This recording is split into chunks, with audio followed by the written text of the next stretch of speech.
कि किस तरीके से बीजेपी की बुलडोजर पॉलिटिक्स चल रही है, किस तरीके से आप देखिए कि महंगाई दिन ब दिन बढ़ रही है, आप देखिए कि पत्थर मारने का काम कर रही है बीजेपी गवर्नमेंट, हाँ, गरीबों के पेट पे। और बल्कि मैं तो कहूँ कि अब एक मिडिल क्लास आदमी जो है उसके लिए भी सर्वाइवल मुश्किल होता जा रहा है। और हम ये देख रहे हैं कि जीएसटी लगाकर किस तरीके से दूध और दही तक को महंगा कर दिया गया है, जो बिल्कुल एक आम जिसे कहते हैं कॉमन मैन के मुंह में जाने वाला निवाला होता है। आप अगर अपनी जिंदगी गुजार चुके हैं तो आपके बच्चों ने तो अभी शुरुआत भी नहीं की है, आप अपने आने वाली नस्लों के लिए क्या लेगेसी छोड़ के जाएंगे? क्या आप इस खौफ में, इस डर में अपने बच्चों को छोड़ जाएंगे कि बच्चे लिंच किए जाएं और औरतें खुदा न खास्ता रेप कर दी जाएं, लड़कियों के सरों से हिजाब छीन लिया जाए, हमारे घर में घुस के हमारी प्लेट में से निवाले निकाल दिए जाएं? कल को एक वक्त ऐसा आ जाए कि हमारे बच्चे जो है दर दर भटके, उनके लिए महंगाई इतनी हो जाए कि उनके पास अनएम्प्लॉयमेंट के नाम पे और जिसे कहते हैं कि बेरोजगारी के नाम पे सिवाय क्राइम करने के, करप्शन करने के कुछ ना रह जाए। तो अल्लाह उस कौम की हालत नहीं बदलता जिस कौम को खुद अपनी हालत के बदलने का शऊर ना हो, या जो कौम खुद अपनी हालत को बदलना ना चाहे। तो बहरहाल मुआशरे के लिए, कौम और मिल्लत के लिए, इस मुल्क के लिए हमारी जो जिम्मेदारी हम समझते हैं, उस जिम्मेदारी को समझते हुए हम अल्हम्दुलिल्लाह एक बहुत बड़ी कॉन्फ्रेंस 29 तारीख को बरोज़ जुमा हफ्त गुंबज के पास नेशनल मैदान में मुनक़िद कर रहे हैं शाम 7 बजे। तो औरतों से एक मैं ख़ास तौर से और अपील करना चाहूँगी कि जितना हो सके उतनी ज़्यादा अपनी शमूलियत इसमें जो है दर्ज कराएँ। तो ये एक तरफ जो रिश्वतखोरी और सरकारी खजाने को लूटने की एक तरफ ये है, तो दूसरी तरफ देखेंगे तो कर्नाटक में कभी हिजाब के नाम पर, कभी आज़ान के नाम पर, कभी हलाल कट के नाम पर, कभी मस्जिदों के नाम पर, कभी मदरसों के नाम पर बहुत सारे यहाँ के कम्युनल स्टेटमेंट्स ये बीजेपी के मिनिस्टर्स देते हैं। तो इसका मकसद यही है कि आवाम की जो रुझान है उसको डाइवर्ट करने का इनका मकसद है। तो लिहाजा social democratic party of India ये अवामी इख्तिदार कॉन्फ्रेंस के ज़रिए से कर्नाटक के 6.5 करोड़ लोगों का ज़मीर को जगाने की कोशिश कर रहे हैं। अगर बीजेपी के हाथ में और भी अगर ये हुकूमत देंगे, एक दिन ऐसा आ जाएगा ये तो होल कर्नाटक को बेचकर ये अपने घर को चले जाएंगे। कर्नाटक का चीफ मिनिस्टर का पोस्ट 2500 करोड़ को अगर कोई सेल की रे रखा है तो यही बीजेपी की हुकूमत है। ये एसडीपी नहीं बोल रहे, बीजेपी का रेबल चीफ मिनिस्टर जिसे बोलते हैं बसवनगौड़ा पाटिल यत्नाल अलग ऐलान मीडिया में आके बोलता है। तो कहां तक हमारा माशरा आ गया।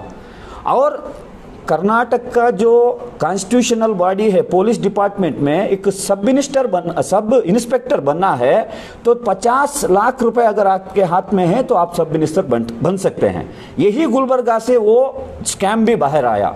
तो अगर ऐसा ही हम देख के हाथ धरे होके बैठे रहेंगे तो हमारा मुल्क को बचाने वाला कोई नहीं रहेगा। तो लिहाजा हम ये अवामी इख्तिदार कॉन्फ्रेंस के ज़रिए से अवाम के सामने ये सारे चीज़ों को वाज़े करना चाह रहे हैं। ये मुल्क को बचाना है, डेमोक्रेसी को बचाना है, हमारे दस्तूर अमल को बचाना है, तो हम सबको आवाज़ उठाना पड़ेगा। उसका बेड़ा एसडीपी उठा के है। इंशाअल्लाह और भी 2 बड़े बड़े कॉन्फ्रेंस होने वाले हैं। बेंगलुरु में भी एक कॉन्फ्रेंस होने वाला है, बागलकोट में भी एक कॉन्फ्रेंस होने वाला है। लेकिन गुलबर्गा की आवाम को एक सुनहरा मौका है जो 29 तारीख को हफ्त गुंबज में कॉन्फ्रेंस होने जा रहा है। इसमें कसीर तादाद में आप लोग आके हमारा हाथ जुटाइए। ये एसडीपीए का कॉन्फ्रेंस नहीं, ये आवाम का कॉन्फ्रेंस है, ये आवामी इख्तिदार कॉन्फ्रेंस है। तो इस कॉन्फ्रेंस में अगर आप हमारा साथ देंगे तो आइंदा आने वाले चुनाव में, आइंदा आने वाले इलेक्शंस में होनहार पॉलिटिशियंस को जिताने के लिए हम सब मिलकर काम करेंगे। तो ये अपोजिशन का रोल सिर्फ हम लोगों ने किया है।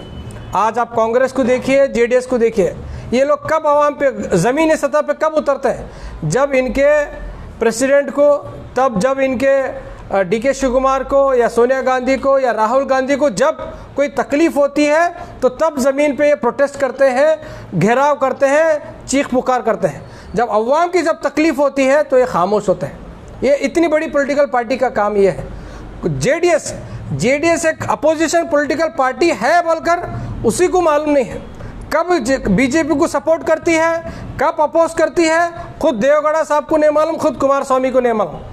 हम बीफ के इश्यू में देखे हैं, काउंसलेटर का जब बिल आया था अपर हाउस में जेडीएस ही पार्टी जो थी उसको सपोर्ट करने की वजह से आज 2 साल से बकरीद के ऊपर जितना इश्यूज आ रहे हैं आप सबको मालूम है, जेडीएस के पार्टी की वजह से ही वो सपोर्ट करने की वजह से जारी हुआ था।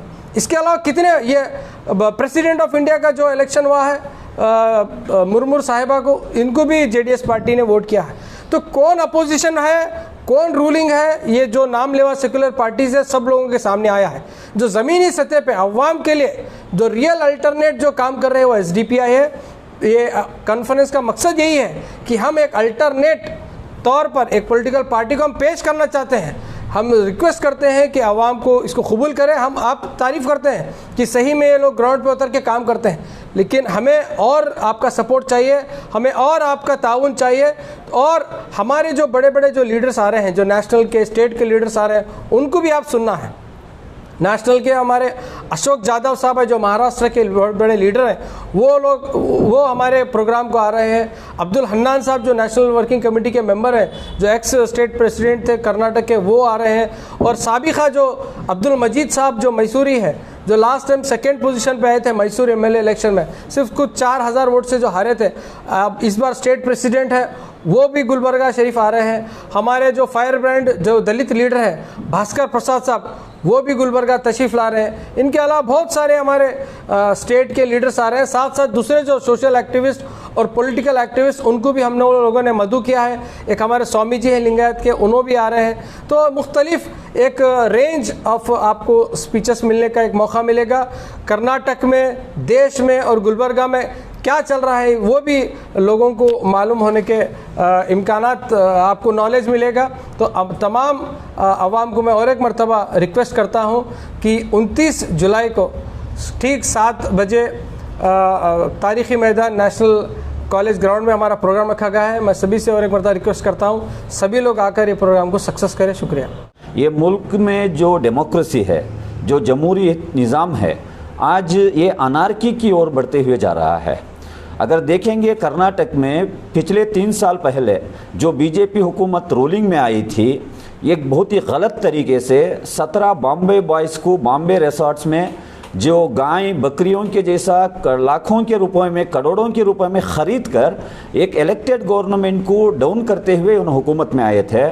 जब हुकूमत में आके 10 दिन नहीं गुजरे थे, तब दौर के चीफ मिनिस्टर येडियुरप्पा का बेटा विजयेंद्र भद्रा मेलदंड योजना जो इरिगेशन प्रोजेक्ट था, इसको 200 करोड़ का प्रोजेक्ट था, 10% ये कमीशन मांगा था।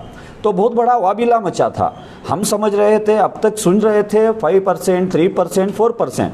जो 10% की बात उठी तो पूरे कर्नाटक में चर्चा हुआ। कर्नाटक में जब प्रधानमंत्री नरेंद्र मोदी अपने चुनावी भाषण में आके कहे थे, ना मैं खाऊंगा ना खाने दूंगा, तो इसके लिए हमें मौका दियो।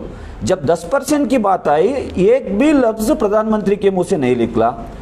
खैर ठीक है, वो आते आते कर्नाटक की हिस्ट्री में कर्नाटक के जो कंट्रैक्टर एसोसिएशन के जो चीफ हैं या प्रेसिडेंट हैं केम्पन्ना, यही चीफ मिनिस्टर को खत लिखते हैं, कर्नाटक की बीजेपी के मिनिस्टर और एमएलएस 40% कमीशन को हमें डिमांड करते हैं। आप बताइए, अगर एक प्रोजेक्ट के लिए 1 करोड़ रुपए अगर सैंक्शन होता है गवर्नमेंट से, 40% कमीशन देकर बचे हुए 60% में क्या काम करेंगे, क्या डेवलपमेंट होगा, क्या क्वालिटी मेंटेन करेंगे? लेकिन आज तक बीजेपी के प्राइम मिनिस्टर उसका जवाब नहीं दिए। ಶರಣು ಶರಣಾರ್ಥಿ ಜೈ Bhim. Kalaburagi social democratic party of India ವತಿಯಿಂದ ಒಂದು ಜನಾಧಿಕಾರ ಸಮಾವೇಶವನ್ನು ಇದೇ ತಿಂಗಳ 29ಕ್ಕೆ ನ್ಯಾಷನಲ್ ಗ್ರೌಂಡ್ ಹಪ್ತಗುಮ್ಮ ಹತ್ತಿರ ಸಾಯಂಕಾಲ 7 ಗಂಟೆಗೆ ಏರ್ಪಡಿಸಲಾಗುತ್ತಿದೆ. ಆದ ಕಾರಣ ನಾವು ನಿಮ್ಮ ಹತ್ರ ರಿಕ್ವೆಸ್ಟ್ ಮಾಡೋದೇನೆಂದರೆ, ಕರ್ನಾಟಕದಾದ್ಯಂತ ಆಲ್ರೆಡಿ ಈಗ ಮಂಗಳೂರಲ್ಲಿ ಆಗ್ಬೋದು, ಮತ್ತು ಮೈಸೂರಲ್ಲಿ ಆಗ್ಬೋದು, ದಾವಣಗೆರೆಯಲ್ಲಿ ಆಗ್ಬೋದು, ಈಗ ಆಲ್ರೆಡಿ 3 ಕಡೆ ಸಮಾವೇಶ ಆಗಿದೆ. ಬೃಹತ್ ಸಂಖ್ಯೆಯಲ್ಲಿ ಜನ ಸೇರಿದ್ರು, ಒಂದು ಸಕ್ಸಸ್ಫುಲ್ ಆಗಿದೆ. ಅದೇ ದೃಷ್ಟಿಕೋನ ಇಟ್ಟುಕೊಂಡು ಕರ್ನಾಟಕದಲ್ಲಿ ಆಲ್ಟರ್ನೇಟಿವ್ ಪರ್ಯಾಯ ಶಕ್ತಿಯಾಗಿ SDPI ಬೆಳೀತಾ ಇದೆ. ಅದಕ್ಕೆ ನಾವು ನಿಮ್ಮ ಹತ್ರ ರಿಕ್ವೆಸ್ಟ್ ಮಾಡೋದೇನಂತಂದರೆ, ಈ ಹೈದರಾಬಾದ್ ಕಲ್ಯಾಣ ಕರ್ನಾಟಕದ ಭಾಗದಲ್ಲಿ ಒಂದು ಕೇಂದ್ರ ಸ್ಥಾನವಾಗಿರೋ ಗುಲ್ಬರ್ಗದಲ್ಲಿ ಇದು ಒಂದು ಸಮಾವೇಶ ನಡೆಯೋಕ್ಕಿದೆ. ಇದರಲ್ಲಿ ರಾಷ್ಟ್ರೀಯ ನಾಯಕರಾದ ನಮ್ಮನ್ನು ರಾಷ್ಟ್ರೀಯ ನಾಯಕರು ಜಾಧವರಾಗ್ಬೋದು, ನಮ್ಮ ರಾಜ್ಯ ಅಧ್ಯಕ್ಷರಾದ ಮಜೀದ್ ಮೈಸೂರು ಅವರಾಗ್ಬೋದು, ಅಫ್ಸರ್ ಕೊಡ್ಲಿಪೇಟ್ ಅವರಾಗ್ಬೋದು, ಮತ್ತು ಅಬ್ದುಲ್ ಹನ್ನಾನ್ ಅವರಾಗ್ಬೋದು, ಮತ್ತು ಭಾಳಷ್ಟು ನಾಯಕರು, ಮತ್ತು ಭಾಸ್ಕರ್ ಪ್ರಸಾದ್ ಅವರಾಗ್ಬೋದು, ಭಾಳಷ್ಟು ನಾಯಕರು ಪಾಲ್ಗೊಳ್ಳುತ್ತಾ ಇದ್ದಾರೆ. ಇದು ಒಂದು ಏನಂತಂದರೆ ಒಳ್ಳೆಯ ಒಂದು ಇದಿದೆ, ಈಗ ಸಮಾವೇಶ ಇದೆ. ಮುಂಬರುವ ಚುನಾವಣೆಯಲ್ಲಿ ನಾವು ಕರ್ನಾಟಕದಲ್ಲಿ ನಮ್ಮ ಟಾರ್ಗೆಟ್ ಏನಿದೆ 5ರಿಂದ 10 ಕಾನ್ಸ್ಟಿಟ್ಯೂನ್ಸಿ ನಾವು ಟಾರ್ಗೆಟ್ ಮಾಡಿದ್ದೀವಿ. ಆ ಕಾನ್ಸ್ಟಿಟ್ಯೂನ್ಸಿಯಲ್ಲಿ ಏನಂತಂದರೆ ನಾವು ಗೆದ್ದು ವಿಧಾನಸಭೆಯಲ್ಲಿ ಏನಂದರೆ ಹೊರಗಡೆ ಇದ್ದು ಮಾತಾಡೋದಕ್ಕಿಂತ ವಿಧಾನಸಭೆಯಲ್ಲಿ ಒಳಗಡೆ ಹೋಗಿ ಮಾತಾಡೋದು ಅದೊಂದು ಶಕ್ತಿ ಬೇರೆ. ಆ ದೃಷ್ಟಿಕೋನ ಇಟ್ಕೊಂಡು ಈ ಸಮಾವೇಶವನ್ನು ಏರ್ಪಡಿಸಿದ್ವಿ. ಜನರಿಗೆ ಅರ್ಥ ಆಗಬೇಕು. ಯಾಕಂದರೆ ಈಗ ಅಲ್ಟರ್ನೇಟಿವ್ ಆಗಿ ಈ ಕಾಂಗ್ರೆಸ್ ಅಪೋಸಿಷನ್ ಪಾರ್ಟಿ ಇಲ್ಲ. ನಿಮಗೂ ಗೊತ್ತಿದೆ, ಯಾವುದೇ ಇಶ್ಯೂ ಬರಲಿ ಏನೇ ಬರಲಿ ಫಸ್ಟ್ ನಾವು ತೆಗೆದುಕೊಳ್ಳೋದು SDP ಪಕ್ಷದ ವತಿಯಿಂದ. ಈಗ ನೀವು ನೋಡಿರ್ಬೋದು, ಹಾಲಿನ ಮೇಲೆ GST ಹಾಕಿದ್ದಾರೆ. ಹಾಲಿನ ಮೇಲೆ GST ಹಾಕಿದ್ದಾರೆ. ಮಕ್ಕಳ ಒಂದು ನ್ಯಾಪ್ಕಿನ್ ಮೇಲೆ GST ಅಂತಂದರೆ ಯಾವ ಥರ ಸರ್ಕಾರ ನಡೆಸ್ತಾ ಇದ್ದಾರೆ ಭ್ರಷ್ಟಾಚಾರ. ಆ ಒಂದು ದೃಷ್ಟಿಕೋನ ಇಟ್ಟುಕೊಂಡು ಜನರಿಂದ ಜನರಿಗಾಗಿ ಜನರಿಗೋಸ್ಕರ ಒಂದು ಜನಾಧಿಕಾರ ಸಮಾವೇಶವನ್ನು ಕರ್ನಾಟಕದಲ್ಲಿ ಈಗ 3 ಕಡೆ ಆಗಿದೆ. ಇದು 4ನೇ, ಇದು ಗುಲ್ಬರ್ಗಾದಲ್ಲಿ ಇದೆ 29ನೇ, 4ನೇದಾಗಿ ಏರ್ಪಡಿಸ್ತಾ ಇದ್ವಿ. ಇನ್ಶಾಲ್ಲ ನೀವೆಲ್ಲರೂ ಬರಬೇಕಾಗಿ ನಾವು ಕೇಳ್ಕೊಳ್ತೀವಿ.